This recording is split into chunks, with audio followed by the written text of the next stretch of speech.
पुन्हा एकदा तुमचं खूप खूप स्वागत आहे आपल्या चॅनलमध्ये. कसे आहेत तुम्ही सगळे? मस्त ना? कमेंट करून नक्की सांगा. तुमच्या सगळ्यांच्या प्रश्नाची मी उत्तरं तर देणार आहे, पण पुढे. आजकाल मी उशिरा उठत आहे, याचं कारण तुम्हाला माहीतच आहे. मग उठल्यावर सगळ्यात अगोदर अंघोळीसाठी गरम पाणी करायला ठेवलं. मग किचनमध्ये आले. किचनमध्ये याचं कारण हेच आहे की मला डॉक्टरने ना सकाळी उठल्यावर सगळ्यात अगोदर कोमट पाणी करून प्यायला सांगितलं. कारण मला पित्ताचा त्रास खूप जास्त आहे. तसं तर मला पहिल्यांदा खूप जास्त घाण वाटत होती, पण आता सवय झाली आणि याची कारणंही सांगितलीत. कोमट पाणी ब्रश न करता पिल्याने पित्ताचा त्रास कमी होतो, वजन कमी होतं, असं डॉक्टरांनी सांगितलं. मग तेव्हापासून मी सकाळी उठल्यावर सगळ्यात अगोदर कोमट पाणी पिते. मग त्याच्यानंतरनं हे सगळं आवरून ना, तुम्हाला तर माहिती आहे मी काय करते. हे सगळं आवरून मी बाहेर जाते आणि बाहेरचं अंगण एकदम स्वच्छ झाडून घेते. आणि बघा सूर्य किती वरी आलेला आहे. पण काय करणार, आता रात्री मला जागावंच लागतं. तुम्हाला तर माहिती आहे की माझी नाईट शिफ्ट चालू आहे, तर म्हणून इथे मी जागते आणि सकाळी ना आता उशिरा उठत असते. तरी जास्त उशिरा उठत नाही, कारण माझी पूर्ण झोप होत नाही.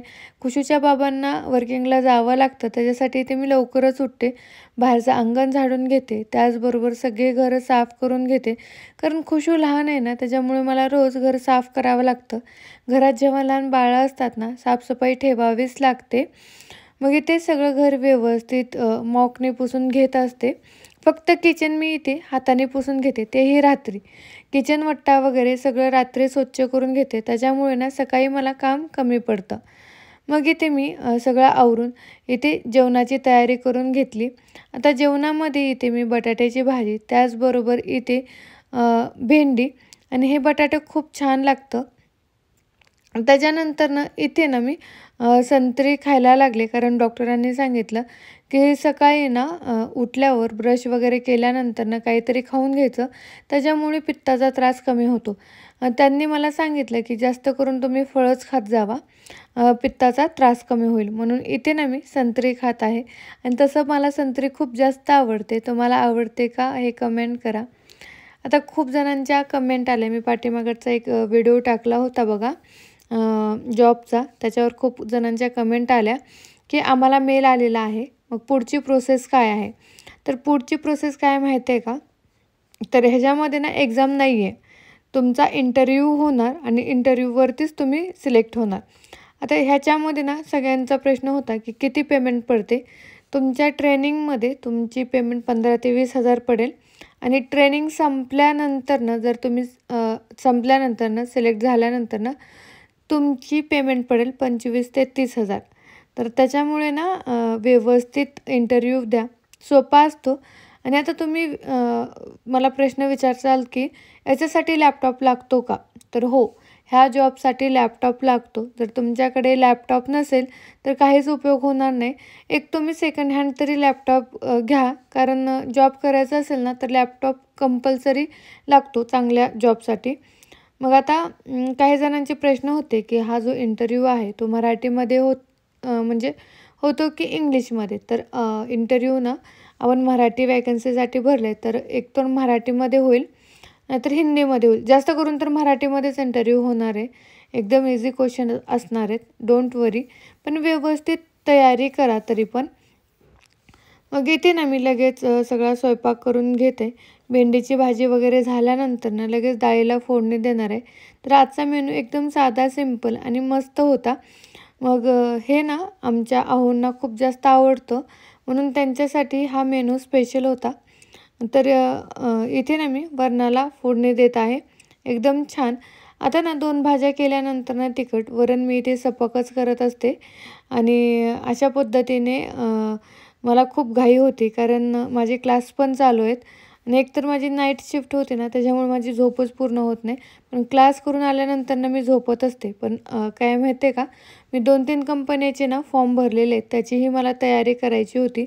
मग इथे मी ना झटपट सगळा स्वयंपाक करून घेणार होते. आणि आज ना आहोंनी सांगितलं की चपाती करू नको, एकदम मस्त छान असा बेत कर. तर त्यांच्यासाठी त्यांच्या आवडीचं स्पेशल बेत मग इथे मी ताट वाढून झाकून ठेवलेलं आहे, कारण मला जायचं होतं आता क्लासला. मग इथे मी क्लासवरून वापस आले होते. आता करायची होती मला सगळ्यात अगोदर एक्झामची तयारी. त्याचबरोबर 2 कंपन्याचे इंटरव्ह्यू आणि 1 कंपन्याची एक्झामची तयारी करायची होती. मग इथे ना मी 2 ते 3 तास हेच करणार होते. कारण मला बाकीचं नंतरनं करायचं होतं. पण हे सगळ्यात महत्त्वाचं होतं माझ्यासाठी एक्झामची तयारी. कारण आता खुशू छान मूडमध्ये होते आणि खेळत होते आणि खुशूचे बाबाही घरी होते. म्हणून म्हटलं चला 2 ते 3 तास मस्त एक्झामची आणि इंटरव्ह्यूची तयारी करावी इथे. म्हणून इथे मी स्टार्ट केलेली आहे. आता कोणत्या कंपनीचं इंटरव्ह्यूसाठी किंवा कोणत्या कंपनीची मी एक्झाम देत आहे, ते मी तुम्हाला पुढील व्हिडिओमध्ये सांगणारच आहे. तुम्ही टेन्शन घेऊ नका. आता खूप जणांचा असा प्रश्न होतो, की वॅकन्सी कधी येणार आहे ताई? तर वॅकन्सी येईल. 2-3 दिवसामध्ये येईल नक्की वॅकन्सी. त्याच्यावर लगेच मी व्हिडिओ टाकणार आहे. तुम्ही तुमच्यासाठी मला जर एखादी खरंच वॅकन्सी कळली ना, तर मी थांबत नाही. तुमच्यासाठी लगेच मी व्हिडिओ टाकत असते. तुम्ही काही त्याचं टेन्शन घेऊ नका. वॅकन्सी निघाली की मी लगेच व्हिडिओ टाकणार आहे. कसं आहे माहिती आहे का, मी फेक वॅकन्सी म्हणजे बाकींच्यासारखं फेक वॅकन्सी सांगत नाही. ज्या रिअल आहेत आणि खरंच त्याच्यामध्ये जॉब लागू शकतो त्याच वॅकन्सी सांगणार आहे. आता खूप जणांचे कमेंट आले की आम्हाला रिलायन्समध्ये जॉब लागलेला आहे, पेमेंट पण आलेली आहे. तर कॉन्ग्रॅच्युलेशन्स. असंच प्रगती करत राहा. आणि जेव्हा मी आणखीन एक सांगू का? जेव्हा मी व्हिडिओ टाकते ना की जॉबच्या वॅकन्सीचा, प्लीज लगेच फॉर्म भरत जावा. कारण ना जर फॉर्म फुलफिल झाले ना तर तुमची संधी म्हणजे तुम्ही तसंच राहू नये. मी व्हिडिओ टाकल्या लगेच फॉर्म भरत जावा. ठीक आहे? जावा.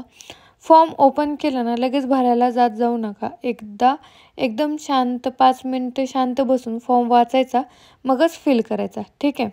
बरं, आता खूप जणांचे मला असे क्वेश्चन्स होते की लॅपटॉप लागतोच का? काय माहिती आहे का? खूप साऱ्या वॅकन्सी जे निघतात ना त्या लॅपटॉपसाठीच निघतात. म्हणजे ज्यांच्याकडे लॅपटॉप आहे अवेलेबल त्यांच्यासाठी. आणि काही वॅकन्सी असतात की मोबाईलवरून करता येतं, पण त्यांच्या ना वॅकन्सी कमी निघतात. त्याच्यामुळे जर तुम्ही घेऊ शकाल तर सेकंड हँड लॅपटॉप घ्या कमी किमतीमध्ये. ते पण तुम्हाला परवडेल. कारण तुमची एक पेमेंट आली ना तर तुमचे लॅपटॉपचे पण पैसे फिटून जातात. ठीक आहे? बरं, आता इथे मी छान तयारी करत आहे. कारण खुशू छान मूड होता. मला तेवढंच 2-3 तास जरी मिळाले ना एक्झामची तयारी आणि इंटरव्ह्यूची तयारी करायला, तरी खूप झालं. कारण एक तर नाईट शिफ्ट असल्यामुळे मला रात्री तयारी करता येत नाही. सकाळी लवकर उठून काम आणि माझा क्लास सुरू झालेला आहे. मग 2-3 तास इथे मी तयारी करून थोडासा आराम करत असते. कारण मला पूर्ण रात्र जागायची असते म्हणून. मग इथे मी तयारी करते. बरं, तुमचे काही प्रश्न असतील तेही विचारा. आणि वॅकन्सी निघणार आहे 2-3 दिवसामध्ये. तर मी नक्की म्हणजे नक्की तुमच्याबरोबर त्या वॅकन्सी शेअर करणार आहे. चला, तुम्हाला जर आपले व्हिडिओ आवडत असतील तर प्लीज लाईक करा, शेअर करा आणि काही प्रश्न असतील तर कमेंट करा. बाय.